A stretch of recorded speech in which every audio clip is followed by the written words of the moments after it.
Yay Networks. Welcome to another episode of Plastic Surgery Uncensored. I'm your host, Dr. Rady Rahban, and that's right, it's Q&A time again. So we found that listeners, which we hope you become patients, we found that listeners really like Q&As. So I think we're going to try to maybe make this sort of a once a month kind of a thing. We'll see how it goes. If you have any comments about that, let us know. But we have a ton of questions that you guys have sent in. And I have to say, I'm impressed. The questions are getting better and less redundant and really creative and thought-provoking. So as always, during Q&As, we're joined by Maria, the fabulous producer. How you doing, Maria? Thank you for the fabulous part. Yes, Good. Of course. Maria, the light switch behind you needs a light cover. I know. I'm in the middle of remodeling. You're in the middle of remodeling. Look at the Yes. plastic surgeon pointing out the flaws, even in the construction. Okay, so Maria, you've already gone through the questions. You've curated them. You've put them into little categories. So fire away. Let's see what you got. Okay, so I grouped this first set of questions under what are your thoughts? Okay. So what are your thoughts is this group? Go ahead. What are my thoughts? Okay, so from Grub Cosmo SB. Grub Cosmo SB? Yeah. Okay, cool. What surgeons do you look up to and why? So I think that's a great question. What surgeons do I look up to and why? I don't really look up to any surgeons because I'm now at that point in my career where there isn't much to look up to. Not that I'm so high up, but I've reached an age. But what I do is I find surgeons who excel in certain procedures, and then those individuals who have taken that procedure to another level, I follow and participate and learn. Because this is the way plastic surgery works. It's in phases. Phase one is getting down the basics. Can I reproducibly make good results safely in patients? Phase two, which is unusual and not all surgeons get to phase two, is how do I take my good results that I get on a regular basis and make them great? The only way you can make results great, as opposed to good, is to really give a shit. And then what you need to do is refine small elements to raise the bar. And every procedure is its own universe. So how you elevate your results in tummy tucks has nothing to do with how you elevate your results in rhinoplasty. Because in a tummy tuck, you want to make that belly button look supernatural. Because when it doesn't, it ruins your result. In a rhinoplasty, you want to make sure that the tip doesn't get over-rotated and look weird.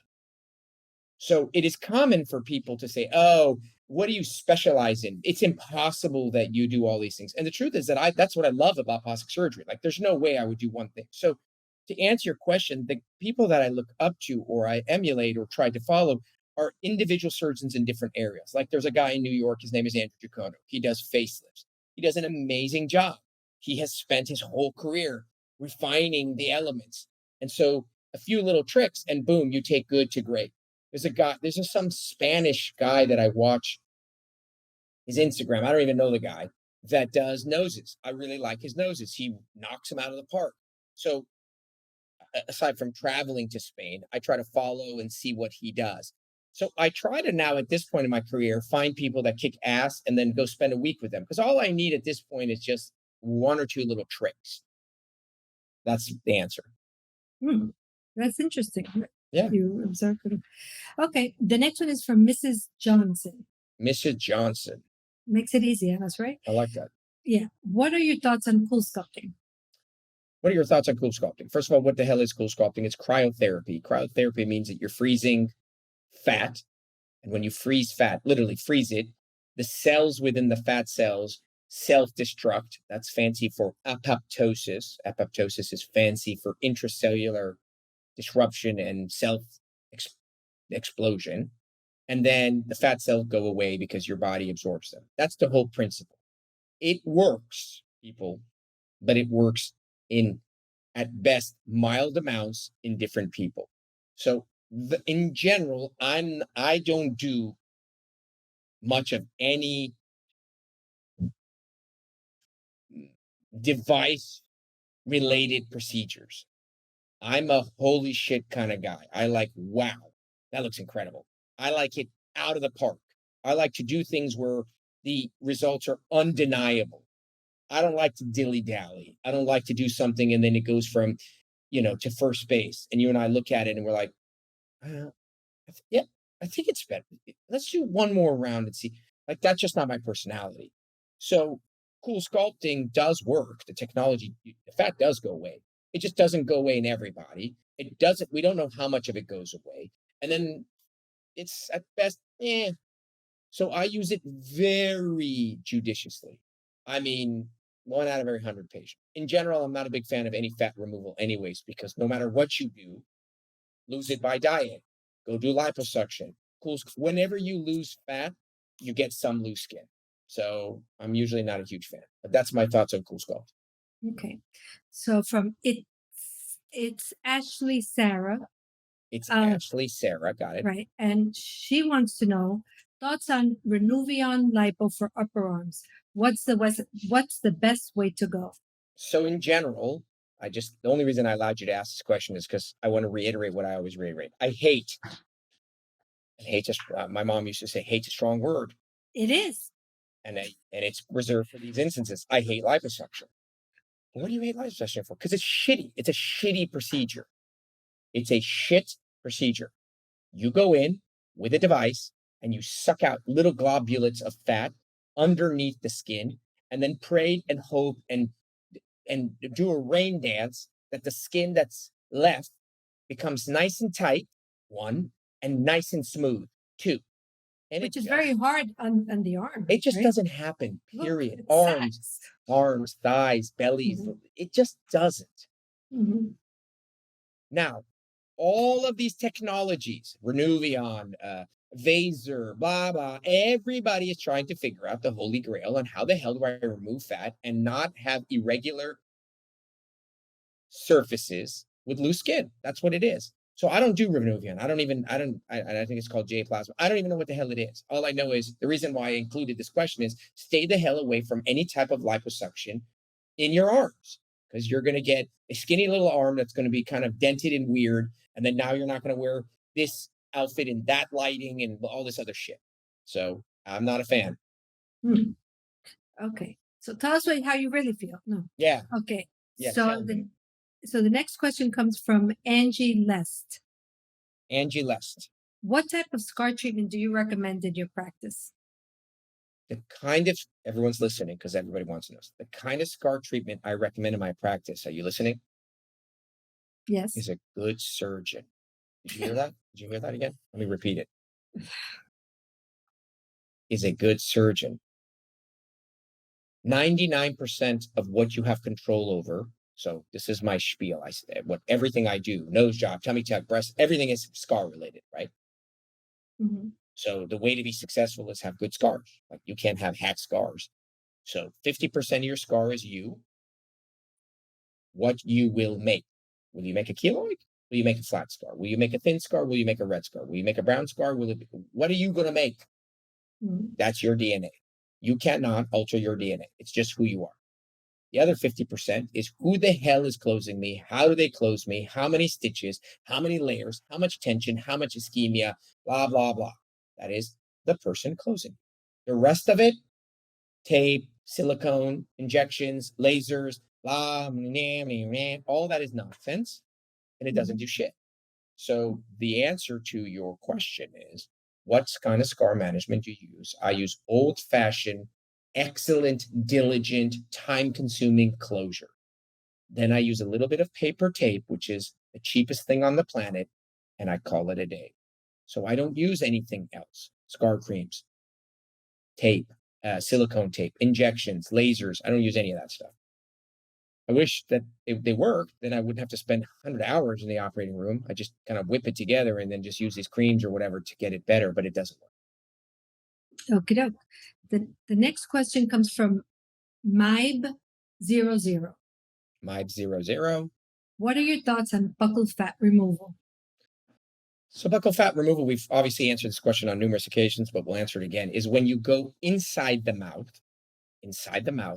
make a small little opening by your molars and tease out, remove a little egg yolk shaped pocket of fat known as the buccal fat.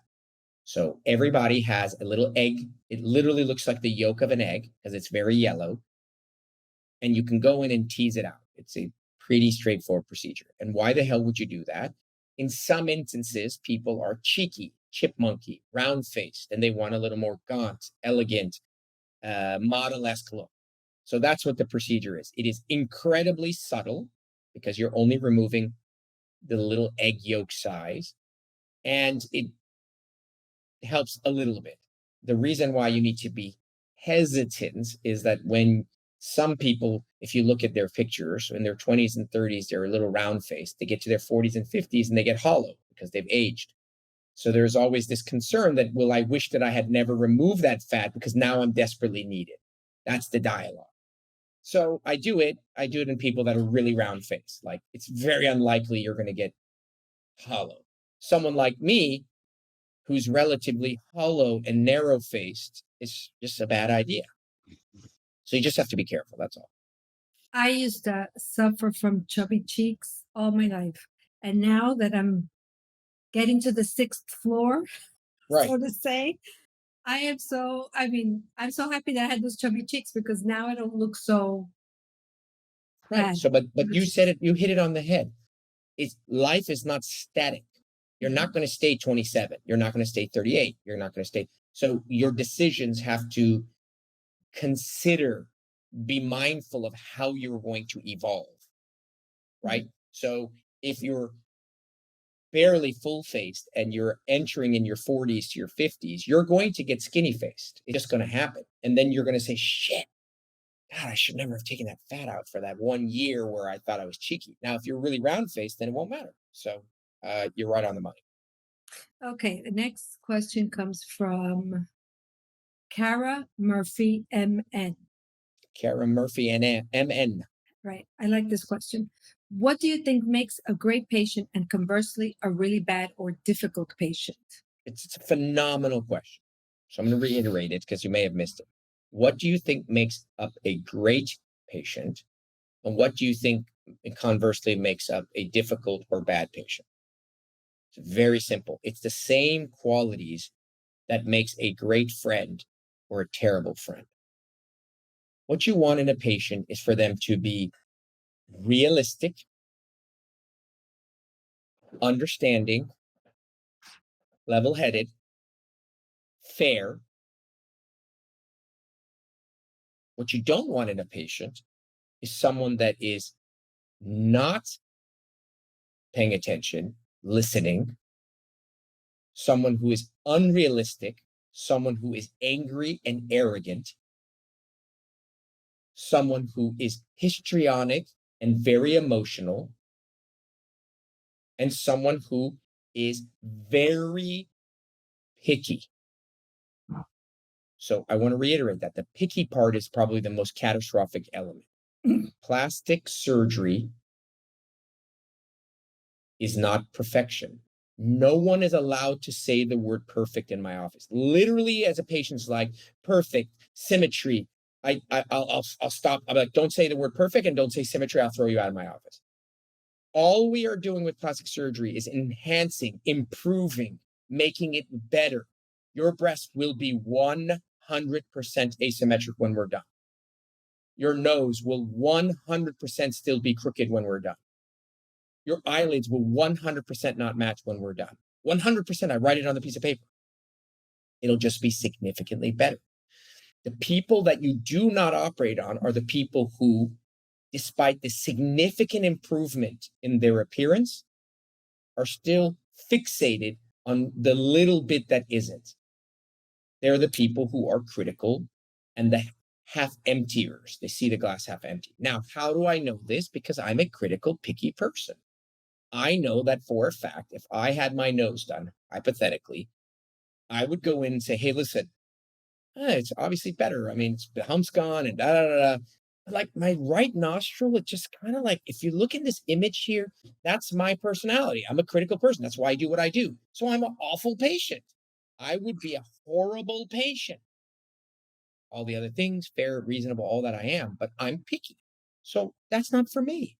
So that's a very good question. And so now in my almost 20 years, I'm very carefully listening to the dialogue and the personality. And I will easily tell people not to do things. If I smell that you are like not going to be happy, I don't want to get involved. You're just going to be a headache. Mm, yeah, makes sense. Well, we're gonna take a break, and when we come back, I want to ask you a couple more questions here on. Someone asked us, what was your favorite surgery to perform? Don't Mhm, answer. mhm. And have you ever operated outside of California? So when we Okay, come back, you'll let us know. maybe.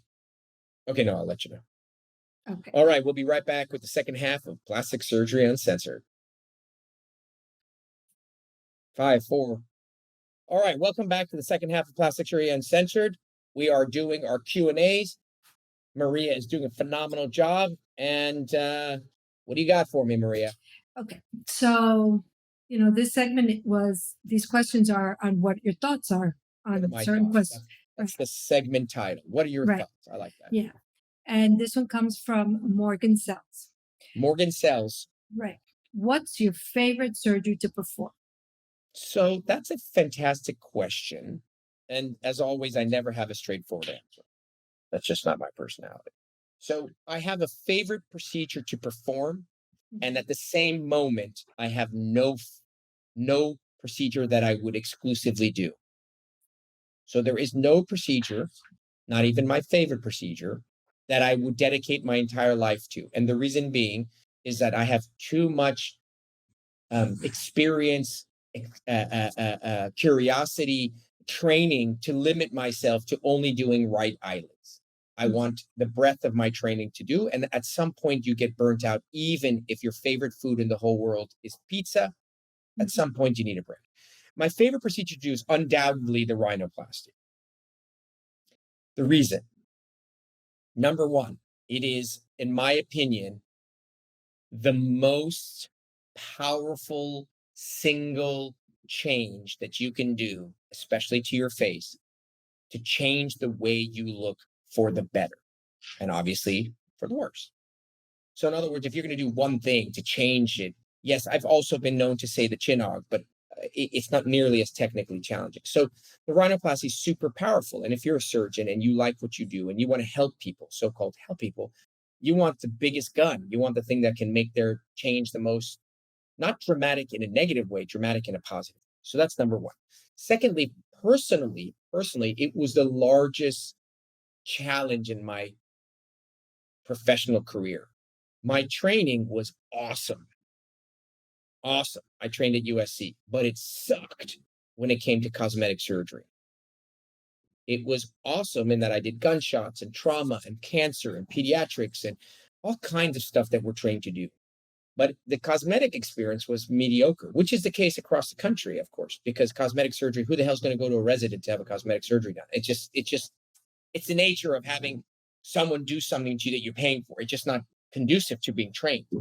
So I had to train myself. It took years. Oh my God, books, videos, other surgeons. So it was the largest mountain that I had to climb over on my own. So for me, I have a great deal of pride in the work that I do because it was self-learned. Plastic surgery is a lot of self-learning, but this was like I was on my own. So I have a lot of appreciation for where I started that journey and where I am now. And the last reason is it just keeps kicking my ass. Like, even Mario Andretti or Michael Schumacher got to a point where 200 miles an hour became easy for them. And then they retired. It was just like, I've done it. I've been there. I won. I'm great. I'm the best. Rhinoplasty, you just never get there. You just never get there. You do this amazing job. You pat yourself on the back. You look at the nose on the table. You take videos. You're like, yeah, I'm the man. And then like 6 months later, what? The nose heals, the swelling, the patient. There are all these other things that can come into it that you don't have control over. And then you just get humbled. And so you never really reach the top. You just got to keep fighting and try to keep improving. So those are the reasons why I like rhinoplasty. So it's for you the most challenging, it's basically. Oh, unarguably, Mm. and Is the there most rewarding. yeah. Is there any surgery that you would say you would not perform because you just besides liposuction, which we already know what you feel about that, any surgery that you've done and that you say it's not for me, I just don't want to do it? I don't like to do fringe related procedures. Fringe related procedures are I'm all about great outcomes, consistently great outcomes. So I don't want to do a procedure that were 1 out of 4 times, it's incredible. 3 out of 4 times, it's why the hell would I want to do that procedure? So I don't do weird shit. I don't put calf implants in. I don't really want to put in buttock implants. I don't want to do those things. I have so many things that I already am trying to do excellent. I mean, my friend's a urologist. He does like 7 or 8 surgeries, like ureter, kidney stone. Like he has seven. My friend's an orthopedist. He does his like 9 surgeries. I do like 35 surgeries from body lifts to eyelids to nose jobs to ear pinnings to body lifts to thigh lifts. Like it's just, I have enough to deal. So I don't want to do anything that's like, it's going to be all right. So I just stay away from either things that I just don't want shitty results. So that's why I don't do liposuction. It isn't because it's boring. It's because no matter how good I get, the technology is flawed. Mm, get it. Okay, and this question comes from Tia Beauty. Tia Beauty. Do you ever travel to any other states to perform surgery? I don't. I don't travel to any other states for a couple of reasons. Number one, I don't have a license in any other state. I have obviously a license in California. I dabbled briefly with the idea of traveling to another country. I went to Dubai. I got a medical license for a year, and I couldn't do it. The reason I couldn't do it is because you're going to deliver shitty care. You're going to go there. You're going to operate on people, and then you have to leave. You got to leave, and then you leave, and then those people are there, and they don't have any follow up, and somebody else has to see your patients, and I don't have my instruments, and my team isn't the team that I have Yeah. here, and so what happens is you just start doing mediocre work.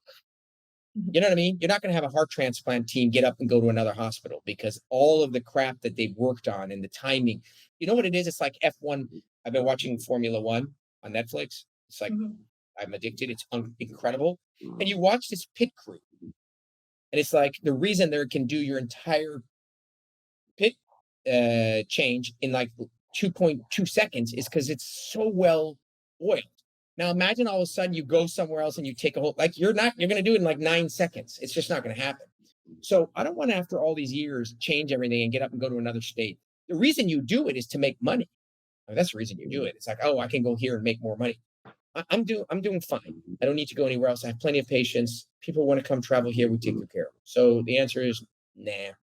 Yeah, I was thinking about that because you always talk about how you have your team. You have two that your anesthesiologist, your the hospital where you work at, and if you go someplace else, you don't have that team. So I hate it. yeah. I'm going to tell you every once in a listen.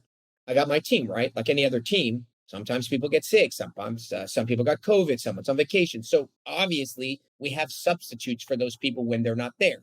Mhm. I swear to God, I want to kill myself when the team isn't there. Yeah. I want to kill. Imagine flying a fighter ship, a plane at Mach 5 through a tiny target, and the windshield is a different. Like when you're doing high level, sophisticated things, you need everything to be exactly the same way, and Mm. it really throws me off. I don't like it. Mm. I can do it, but I don't like it. So there's no way in hell I'm going to get up and go anywhere. Okay, so now I have a couple of questions here on what if What if? questions. Oh Uh, boy, here we go. I thought that these were pretty interesting. From Christina Kayan, Christina Cayenne. Okay, I like can that. s- can someone with breast implants be shocked with defibrillator if heart stops? So I actually had to look that up because it's a very interesting question. Instinctively, the answer is yes, right?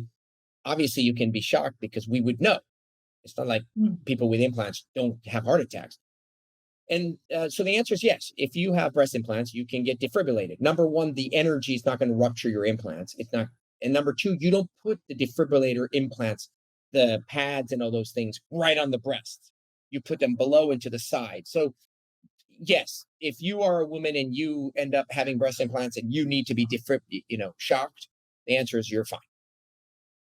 I would have never thought about that question. Right, but that's a So it's a great good one. question. I Yeah. like that one. Yeah, that's why I liked it too. So, okay. The next one comes from Shayna Beckett Wyatt. Shayna Beckett Wyatt. Do Okay. you feel that age and weight have a bearing on complications post surgery? Great question again. Do age and weight have a impact on complications? Right. And the answer is yes and no. Yes, statistically, as you get older, risks associated with surgery get higher. But why? Because as you get older, you get more medical problems. So it's not the age, but the medical problems that come with age. In other words, if I had a 45-year-old who has diabetes, had a stroke, has 2 stents in their heart, I am more concerned about operating on them than my 72-year-old who is running his third triathlon of the year. Mm-hmm. So age is in its absolute nature is not a concern of mine. It's the medical conditions that are often associated with getting older. And truth of the matter is, as you get older, you get more medical problems. Mm-hmm. But with weight, there is a more direct correlation. So absolutely, as you get heavier and then you get into obesity, then morbid obesity. So you go overweight, obesity, morbid obesity. As you go up and up, the rate of complications is unarguably staggeringly higher. Infections, pulmonary emboli, dehiscence, wound complications, et cetera, et cetera. Hence why I am very strict with weight loss, because I want people to spend their money and look amazing. And in some instances, you can't. You have to lose weight. So that was a good question. Okay. Now this other question comes from Melissa G 0003. Melissa G 0003. Mm-hmm. Yeah. Should I worry about DVT? Are there early signs to look out for if a clot forms in the leg? So this is also a very good question. Should I be worried about a DVT? Is a deep vein thrombosis, aka a blood clot? And then are there any early signs to know? So what does this all mean? So there are risks with surgery. It's not just plastic surgery, orthopedic surgery, any other surgery, is that you develop a blood clot in your leg most often. And then that blood clot can break off and run through your lungs and get stuck in your lungs. And then you get a pulmonary embolus. So again, you get a clot in your leg. That's a DVT, deep vein thrombosis. And then that can break off, run through your heart and straight into your lungs, and then block off a huge segment of your lungs that can lead to death. So that's a big deal. So certain procedures have higher risks of DVTs than others. Certain people have higher risk of DVT than others. So tummy tuck, for example, has a higher risk of DVT than a rhinoplasty because you're operating down in that area, creating inflammation. Smokers have a higher rate of DVT than non-smokers. People on birth control have a much higher rate of DVT than non-birth control. So these are the things you need to know. So your surgeon has things he or she can do to reduce the risk of DVT. We talked about this. There are 3 things that we can do. One is we can give you a drug as a blood thinner, which I do, and most surgeons don't because they're afraid that that blood thinner will lead you to bleed, which is the other side of clotting. It's never been shown. 2, they need to put compression stockings and get the circulation going through. So why do you get a DVT from surgery? It's because you're laying there. You're just laying there. And when you're laying there, and other factors with dilation of anesthetic, blood pools in your veins and then turns into a clot. And then you get up and you go home and then boom. That's why people get DVTs while they're on an airplane and then get up and walk in the airport and then drop dead. So they form a clot and then they walk and then it breaks off and goes their lung. So the second thing is you need leg squeezers or compression stockings while you're just laying there, whether it's in a hospital or on a hospital bed, which we do from the minute you get on the table. And the last thing is you got to walk early ambulation. You got to walk. It's all about circulation. You got to move. You got to move. You got to move. So the early signs are pain in your calf and swelling in your legs. Those are the two signs of DVT in your leg. God, I got this pain in behind my calf. It's killing me. My right foot seems more swollen than my left. Those are the only two things that you can really pay attention to. That's it. All right, guys, great job sending us those questions. So we do a Q&A quite often because it turns out that you like them. So we're going to prompt you through Instagram, Dr. Dr. Rady, Rady Rahban, Rahban. Again, at Dr. Rady Rahban is our Instagram handle. We will prompt you there to send questions, and then we will answer them, and you should listen for your handle and your name. As always, if you enjoy our show, we love it if you would leave some positive feedback so we know why you like it, what you like, etc. But more importantly, please share this podcast with people that you care about, because for all you know, they're interested in doing something, and you're going to wish they had this information, and they may not tell you they're interested in plastic surgery. So download, subscribe, and share. All right, guys, that wraps up another episode of Plastic Surgery Uncensored. Thank you, Maria, for joining me.